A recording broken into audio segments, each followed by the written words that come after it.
मर्जी। वज़ीर-ए-आज़म शहबाज शरीफ की ज़ेर सदारत एनर्जी सिक्योरिटी से मुताल्लिक इजलास हुआ। ज़राए आमदोरफ़्त को बतदरीज माहौल दोस्त बरकी तवानाई पर मुंतकिल किया जाए। वज़ीर-ए-आज़म की जानिब से वाज़ेह हिदायत दी गई।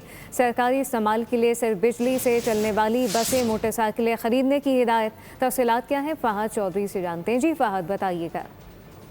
देखिए, वज़ीर-ए-आज़म की ज़ेर सदारत एनर्जी सिक्योरिटी के हवाले से अहम इजलास हुआ, जिसमें वज़ीर-ए-आज़म ने हिदायत की कि मुस्तक़बिल की तवानाई की ज़रूरियात के पेश नज़र मुल्क में खाम तेल के स्ट्रेटेजिक ज़खायर रखने के हवाले से मनसूबे पर काम शुरू किया जाए। तवानाई की बचत और पायदार तरक्की के लिए ज़राए आमदोरफ़्त को बतदरीज माहौल दोस्त बरकी ज़राए पर मुंतकिल किया जाए। वज़ीर-ए-आज़म ने हिदायत की कि मुस्तक़बिल में सरकारी इस्तेमाल के लिए सिर्फ बिजली से चलने वाली बसें और मोटरसाइकिल खरीदे जाएं।